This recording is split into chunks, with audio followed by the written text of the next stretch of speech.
नमस्कार. दृष्टी आणि दृष्टिकोनमध्ये मी किशोर आपल्या सर्वांचं स्वागत करतो. इराण आणि इस्रायल खरं तर युद्ध यांचंच. याच्यावरती के बोला असं मला बऱ्याच जणांनी सांगितलं, पण काही कारणास्तव वेळ नाही देता आला. पण आता मी सगळ्या गोष्टी आपल्याला सगळ्या समोर आहेत की कोण किती कोणाच्या बाहेर धरलंय. खोमेनींची हत्या, त्याच्यानंतर जे सगळ्या गोष्टी झाल्या, ट्रम्पने जे काही नाटक केलं की घडीत म्हणतायत की आम्ही रेजिम चेंज करू, घडीत म्हणतायत की आम्हाला स्टेट ऑफ हॉर्मोन्स मोकळं करायचंय, घडीत म्हणजे ते स्वतःच्याच भूमिकेवरती ठाम नाहीत.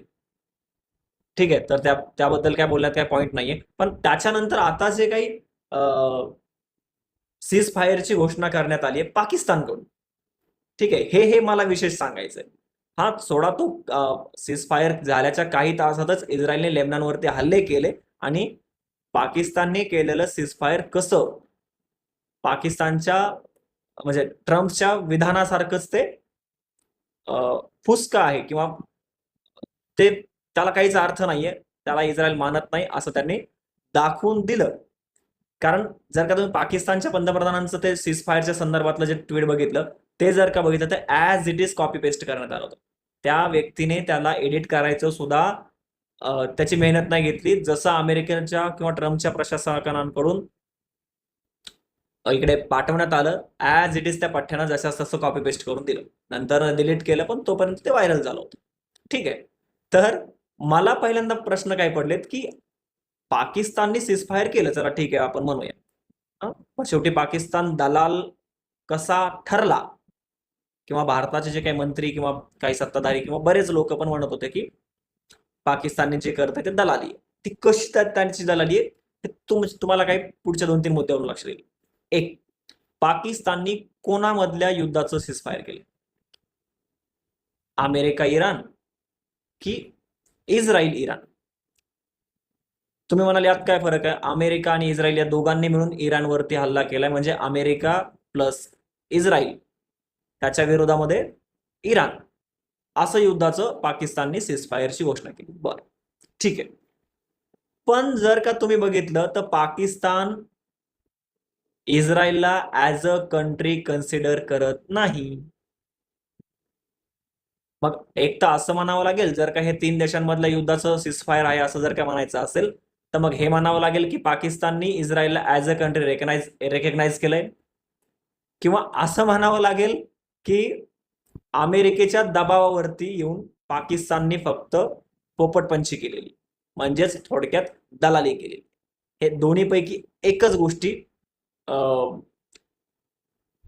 एकच सत्य असू शकतं, दोन्ही गोष्टी वास्तव असू शकत नाहीत. कारण पाकिस्तान इस्रायलला as a country, as a nation recognise करत नाही. त्यांच्या पासवर्डमध्ये त्याचा पासपोर्ट आहे, त्याच्यामध्ये सगळीकडे जाण्याचे जे काही असतात गोष्टी किंवा सगळ्या देशांसाठी तो मिळतो, इस्रायलसाठी पाकिस्तानमधून पासपोर्ट मिळत नाही, कारण ते त्याला ॲज अ कंट्री रिकॅग्नाइज करत नाहीत.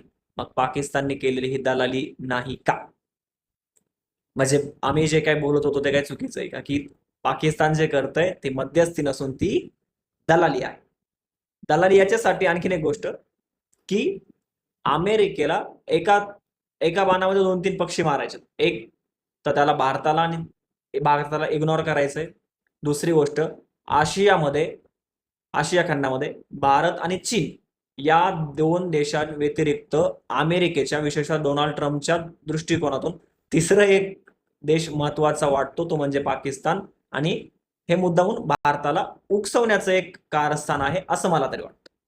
कारण याचा दाखला द्यायचा झाला, तुम्ही मागच्या अमेरिकेची जी कारवाई होती की इराणची एक युद्धाभ्यासासाठी आलेली नौका, ठीक आहे, जहाज, नेव्हीचं जहाज, ते हिंद महासागरमध्ये भारताच्या सरहद्दीच्या बाहेर, ठीक आहे, मी परत सांगतो, इराणचं एक युद्धाभ्यासासाठी आलेलं निशस्त्र सैनिकांचं जहाज भारताच्या सरहद्दीच्या बाहेर हिंद महासागरामध्ये अमेरिकेनं बुडवलं आणि सांगितलं की आम्ही भारताच्या प्रचार अशा पद्धतीने केला किंवा प्रोपोगेंडा इकोसिस्टमचा वापर करून अशा पद्धतीने फिरवला की आम्ही भारताच्या हद्दीमध्ये ते जहाज डुबवलं आहे. म्हणजे एक तर भारताने इराणला सपोर्ट द्यावा किंवा अमेरिकेला सपोर्ट द्यावा आणि भारत सुद्धा या युद्धामध्ये ओढला जावा असा पुरेपूर प्रयत्न केला, परंतु भारताने मुद्द्यासहित आणि पुरावे देऊन ते खोडून काढलं की हो, इराणचं जहाज हे हिंद महासागरात अमेरिकेकडून बुडवण्यात आलं आहे, परंतु ते आमच्या सरहद्दीत नव्हतं.